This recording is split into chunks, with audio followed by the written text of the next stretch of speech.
everyone, I'm Keith Falco with Billboard.com, and we are joined today by McFly. Hello. Hi. Thanks so much for doing this, because you're only here in Los Angeles for a rather short amount of time before you then go to New York for a pair of shows. And I have to say, I think Americans have been waiting far too long for you to come to the U.S. to play shows. We talked about this before a couple months ago, Tom, but tell me again, from all four of you, why has it taken so long for you guys to come here? We don't really know, to be honest, I think is the answer. Like, it's been frustrating for us. We wanted to come for years, but, for one reason or another, it just, hasn't happened until now. I think we kind of put our foot down this year and said, we have to come this year. It's like now or never. Otherwise, we're going to be like 50 before we make it over. Because you're so ancient right now. Yeah, we are. Yeah. but why was it like now or never this year, Danny? Why did it seem like right now was a good time? I don't really know. Just in case we'd peaked already, Yeah. or we were peaking. I think I don't know. I think it just like got to the point where we were like, do you know what?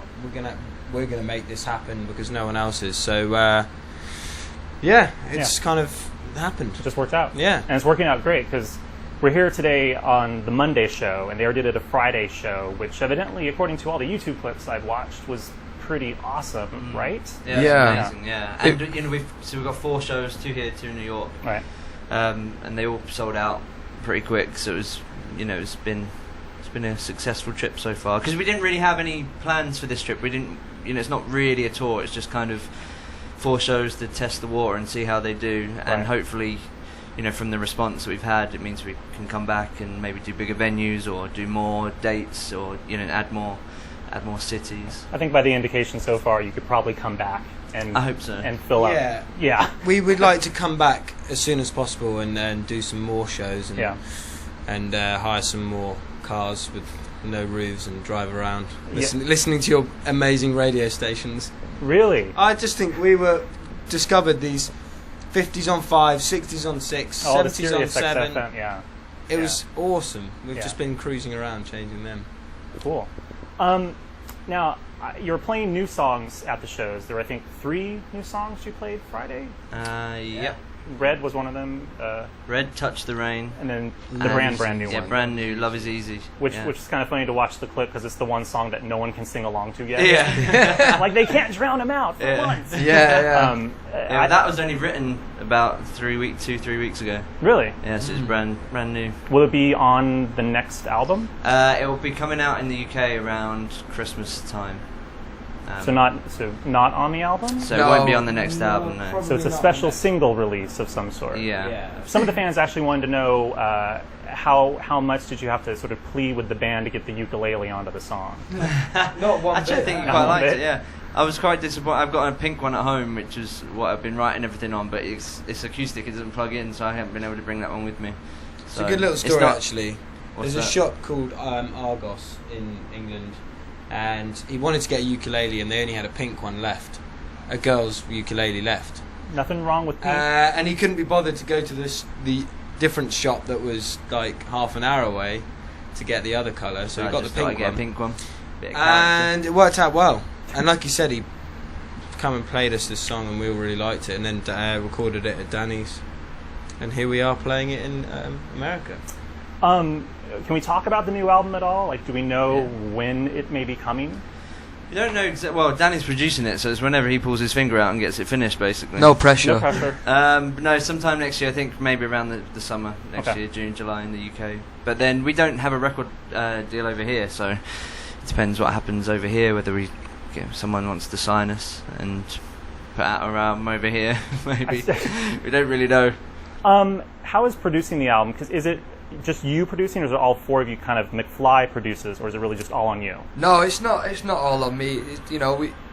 We sit down and we sort of just produce things, and I vibe off the guys vibe off me. And executive producer. It's just that I help them do things that they want to do. But Danny's the only one who knows how to use all the technical gizmos in the studio. I've sat and watched for like nearly 10 years and just not absorbed any information from what the producers have been doing, whereas Danny's sat and watched and learned everything. Well, me and Dougie actually know all about it, but we just like to keep that to ourselves. Why do the extra work if he's right? I know all about like Pro Tools and that. I just choose to let Danny have his moment to shine. Right, because he doesn't have many opportunities to shine. I don't really have any, not really. Especially in the gigs, everyone's looking at the drummer.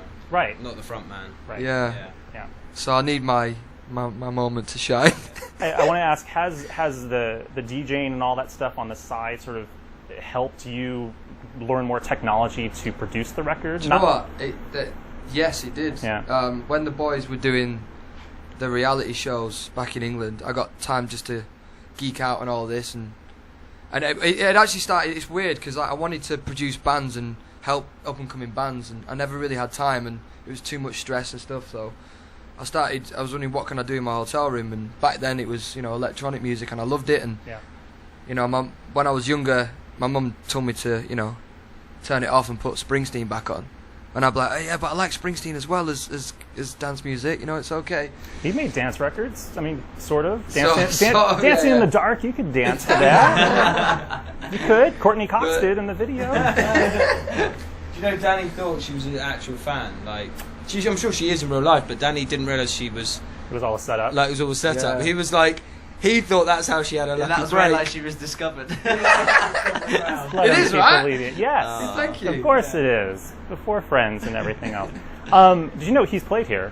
You know that, Roxy. right? Yeah. He's played the Roxy. Yeah, mate, No, you knew that. Everyone's played it. No, I actually didn't know that. No, he played a series of really famous shows in like '75 here. You can find them on YouTube. Great audio quality. All the greats have played it. Hold on. Is that the one where he plays Spirit in the Night and he goes off the stage? I don't know. I don't have video. I just heard the audio. I think I've seen the video. But no, I mean Guns N' Roses, Nirvana, The Doors. Everyone has played here. Does that weigh upon you at all when you sit here going in this room? Because there's a picture over there. Bob Marley was in this room, and that's a picture of him in this room on the wall in the room that you're in right now. Like, wow. Do you think about that at all when you're like on this stage? Well, me, Dougie, and Tom do, but obviously Danny thought this was built yesterday. Your favorite artist, you didn't realize he played here. But this is new, right?